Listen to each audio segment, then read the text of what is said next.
Apakah Anda tahu bagaimana Belanda bisa bertahan menghadapi perlawanan sengit dari rakyat Indonesia yang dipimpin oleh para ulama dan santri? Mengapa Islam begitu ditakuti oleh kolonialis Belanda? Dalam pembahasan edisi kali ini, kita akan mengupas tuntas peran Snoek Hurgronje, seorang orientalis Belanda yang mempelajari Islam hingga ke Mekah, dan menggunakan ilmunya untuk menyusun strategi kolonial yang cerdik namun kejam. Termasuk, membahas tentang bagaimana ia berpura-pura masuk Islam, mendalami fikih, dan mempengaruhi kebijakan kolonial Belanda. Temukan rahasia di balik Islam politik Snoek Hurgronje yang memisahkan ajaran Islam menjadi 3 dimensi, ibadah, sosial, dan politik. Dan bagaimana pula, strategi ini berhasil menguasai umat Islam di Indonesia dan membuka lembaran baru dalam sejarah penjajahan. Silahkan simak dengan seksama untuk memahami lebih dalam terkait 3 poin pembahasan sebagai berikut. Perang Paderi, Perang Diponegoro, dan Perang Aceh. Intrik politik kolonial dan upaya memisahkan Islam dari politik. Kenapa kebijakan splitsing teori Snoek begitu efektif? Jangan lewatkan pembahasan mendalam yang penuh dengan fakta mengejutkan ini, dan wawasan sejarah yang penting tentang upaya Belanda dalam membendung semangat jihad umat Islam. Silahkan simak pembahasannya sampai akhir, dan pelajari lebih lanjut tentang strategi tersembunyi di balik penjajahan Belanda di Indonesia.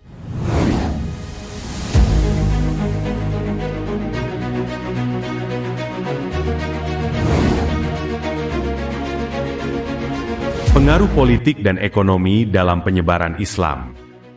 Tak dapat dipungkiri bahwa meskipun politik dan ekonomi memainkan peran penting, agama Islam memiliki pengaruh signifikan dalam menyatukan bangsa Arab yang sebelumnya terpecah belah. Islam tidak hanya menyatukan mereka, tetapi juga membantu mereka mendirikan komunitas internasional yang besar.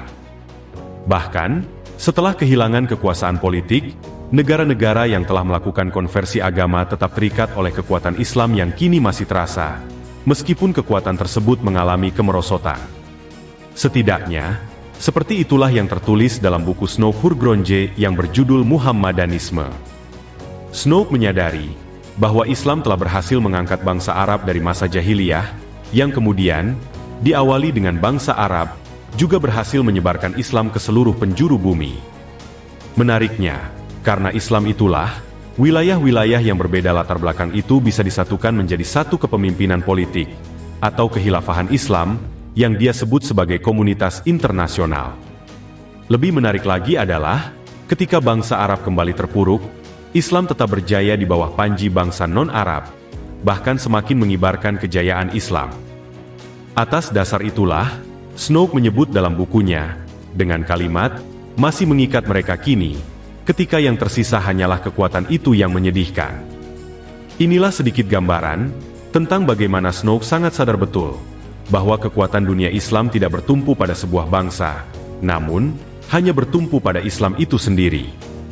Sehingga, dia menyimpulkan, untuk memuluskan agenda penjajahan Belanda, satu-satunya cara adalah mencerabut Islam dari pribumi Nusantara. Kolonialisasi Belanda dan perlawanan Islam di Indonesia. Pada masa penjajahan Belanda, berbagai perang melawan kolonialisme benar-benar mengancam keberadaan mereka di Indonesia, dan tentu saja telah menyebabkan kerugian material yang sangat besar. Oleh karena itu, Belanda berusaha keras untuk melumpuhkan Islam yang dianggap sebagai kekuatan politik satu-satunya, dan terbukti membahayakan penjajahan mereka.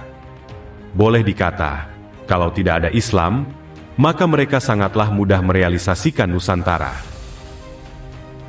Tentu hal ini bukanlah omong kosong belaka. Sejarah telah mencatat bahwa Belanda menghadapi tantangan besar dari rakyat Indonesia yang sebagian besar dari kalangan Islam, dan penduduk pribumi tidak tinggal diam ketika melihat perilaku Belanda yang berusaha mengacak-acaknya. Ini dibuktikan dengan fakta sejarah perlawanan Muslim pribumi Nusantara. Mayoritas perlawanan terhadap penjajahan dipimpin oleh para ulama, tokoh Muslim, dan dari kalangan santri, seperti perlawanan yang terkenal dengan Perang Paderi, yang terjadi antara 1825 sampai 1837 Masehi yang meletus di Sumatera Barat. Kemudian, perlawanan serupa juga terjadi di Tanah Jawa, tepatnya di Jawa Tengah yang lebih dikenal dengan Perang Diponegoro, yang terjadi antara 1825 sampai 1830 Masehi. Kemudian, perlawanan lain juga terjadi di Aceh, yang dikenal dengan Perang Aceh, yang terjadi antara 1871 sampai 1912 Masehi, dan Perang Aceh ini disebut-sebut sebagai perang terlama yang pernah tercatat dalam sejarah perlawanan terhadap penjajah.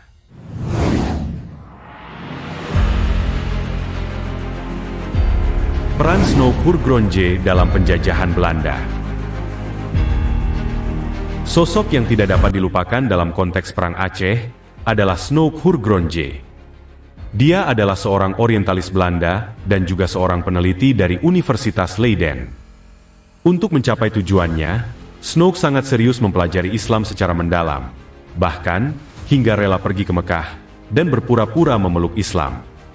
Ajib Rosidi dalam bukunya Snoek Hurgronje, seorang pelopor dalam mempelajari Islam, menjelaskan bahwa Snoek adalah anak seorang pendeta gereja Gereformeerd atau Calvinist yang lahir pada 8 Februari 1857 Masehi. Pada usia 18 tahun, ia masuk Fakultas Teologi Leiden, lalu pindah ke Fakultas Sastra Arab, dan meraih gelar doktor dalam bidang sastra Semit pada 1880 Masehi. Kemudian ia menjadi dosen di Leiden, dan terlibat dalam institut yang mempersiapkan pegawai-pegawai Belanda untuk bekerja dan berfokus membantu pemerintahan Hindia Belanda di Indonesia. Pemikiran Snoek Hurgronje tentang Islam. Karena kesulitan Belanda menaklukkan Aceh, mereka memutuskan untuk mempelajari Islam secara ilmiah. Dibentuklah lembaga yang disebut dengan istilah Indologie. Lembaga ini dibentuk dengan tujuan utamanya adalah untuk memahami lebih dalam tentang pribumi Indonesia, khususnya umat Islam yang dianggap sebagai penghambat utama agenda penjajahan mereka. Snoek Hurgronje sendiri kemudian ditugaskan untuk menangani masalah Islam di Indonesia yang disebut sebagai Islam politik, yaitu sebuah kebijakan pemerintah Hindia Belanda dalam menangani masalah-masalah Islam, terutama di Aceh. Topik-topik yang dia berikan bervariasi, dari urusan masjid, yurisdiksi agama, pamflet politik keagamaan, urusan haji, terkait pemimpin muslim, hingga urusan-urusan jimat dan mistik. Dan yang tidak kalah penting terkait pergolakan perlawanan terhadap Belanda, di bawah panji Islam di Aceh dan daerah-daerah lain. Pemikiran Islam politik ala Snoek Hurgronje sebenarnya sudah muncul saat ia masih menjadi mahasiswa. Pada tahun 1876 Masehi, ia pernah menyatakan, adalah kewajiban Belanda untuk membantu penduduk negeri jajahan agar terbebas dari Islam. Yang dimaksud membebaskan penduduk negeri jajahan dari Islam adalah memurtadkan penduduk agar berpindah keyakinan, sesuai dengan program Tordesillas, yaitu misi gospel di tanah jajahan. Selengkapnya terkait pembahasan ini silahkan simak video ini agar lebih tergambar tentang bagaimana gospel Belanda yang secara senyap menyusup ke tengah-tengah umat Islam melalui jalur pendidikan, tradisi, dan kebudayaan.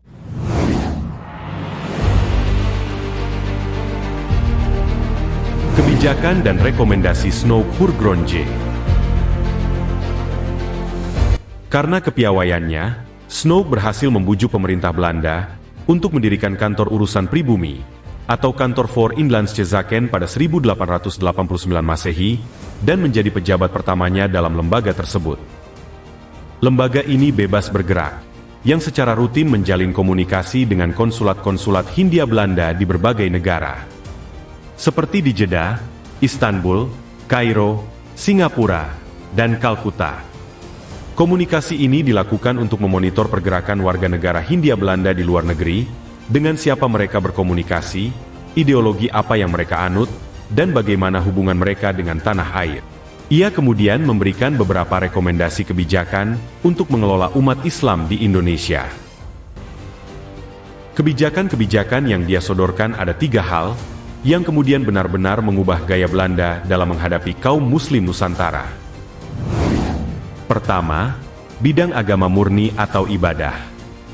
Kebijakan pertama ini, dia meminta kepada pemerintah kolonial untuk mengharuskan memberikan kebebasan kepada umat Islam untuk menjalankan ajaran agamanya, selama tidak mengganggu kekuasaan Belanda. Pola ini lebih dikenal dengan paham sekuler di kemudian hari. Snoek percaya bahwa ajaran agama murni tidak berbahaya dan akan mengalami perubahan secara perlahan dengan sendirinya. Maksud murni ala Snow adalah hanya urusan ibadah ritual, sholat, puasa, zakat dan sebagainya. Pada prinsipnya, selama umat Islam hanya menjalankan ibadah ritual saja, maka tidak akan dianggap berbahaya bagi mereka. Artinya, selama kaum pribumi hanya menjalankan ibadah ritual saja, akan dibiarkan dan tidak akan diganggu, bahkan akan difasilitasinya. Kalau kita perhatikan secara seksama, pola ini masih bisa dirasakan sampai saat ini. Umat Islam atau kelompok Islam yang hanya memfokuskan diri pada ranah ibadah ritual saja akan dibiarkan meskipun jumlah jamaahnya sangat banyak. Karena memang tidak berbahaya bagi kepentingan para penguasa. Ringkasnya adalah, ajaran Islam diarahkan hanya sebatas ibadah ritual dan akhlak, baik dijalankan dalam ranah personal maupun kelompok saja, dan tidak dibawa ke ranah publik, terlebih urusan negara.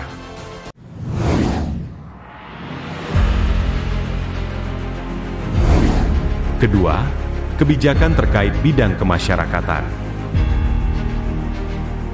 Pemerintah harus memanfaatkan adat dan kebiasaan setempat, serta menggalakkan rakyat untuk mendekati pemerintah Belanda.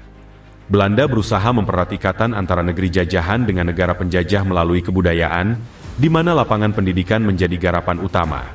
Dalam kebijakan sosial kemasyarakatan ala Snow ini adalah tentang penegasannya, bahwa hukum Islam akan berlaku secara efektif di kalangan umat Islam, jika hukum Islam tersebut sejalan dengan hukum adat di Indonesia. Artinya, teori ini akan maksimal apabila ajaran Islam bisa dipadukan dengan adat dan tradisi budaya Muslim pribumi. Sekilas tidaklah berbahaya, namun, kalau diteliti lebih dalam terkait tujuan dari upaya ini sangatlah mengejutkan kita semua. Alasannya adalah, umat Islam diarahkan untuk menyandarkan syariat Islam dengan hukum adat.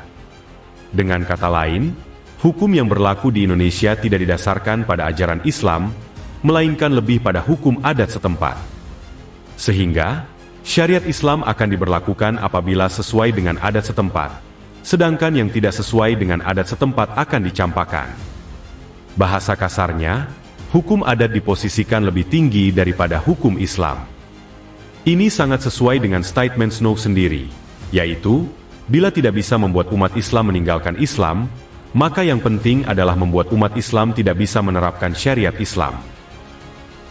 Dan yang paling mengejutkan lagi terkait upaya pendekatan sosial ini, adalah adanya program notifikasi, yaitu terkait program yang ingin mengembalikan kepercayaan Muslim pribumi kepada kepercayaan lokal Nusantara, membenturkan adat dengan syariat Islam, serta mengembangkan tahayul. Menurut Snow Hurgronje, sejatinya masyarakat Nusantara lebih patuh pada hukum adat ketimbang hukum syariat Islam. Pertanyaan besarnya adalah, apakah program ini sudah terjadi di Indonesia? Sadar atau tak sadar, dengan adanya asosiasi ini, Indonesia mengikuti kebudayaan Belanda tanpa mengabaikan kebudayaannya sendiri. Anda bisa cek sendiri, berapa banyak peninggalan budaya Belanda yang masih bercokol di negeri ini. Baik istilah, kebiasaan, tradisi sampai undang-undang pun tidak lepas dari ciri khas Belanda.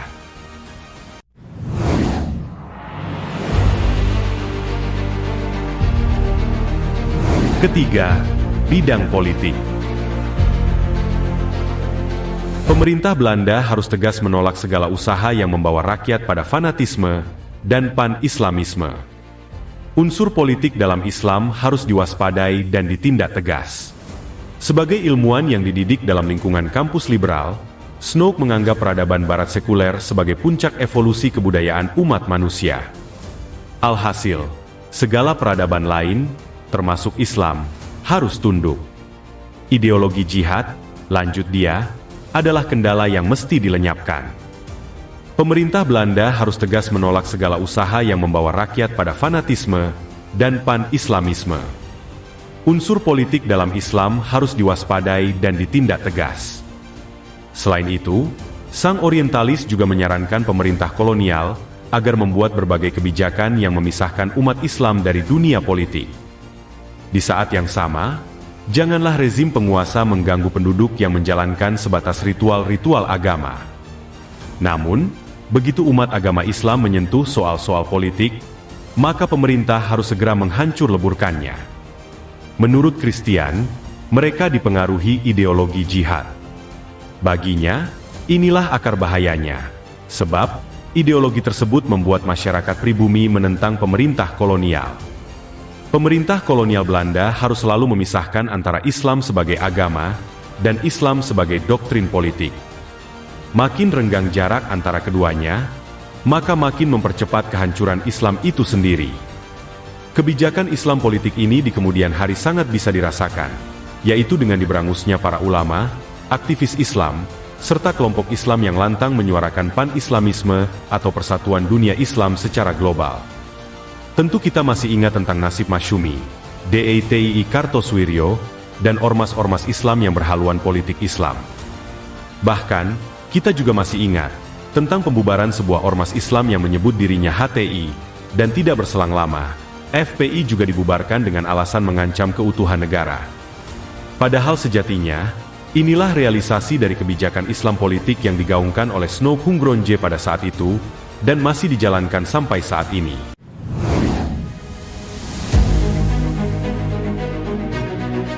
Kesuksesan strategi Snow Hungronje.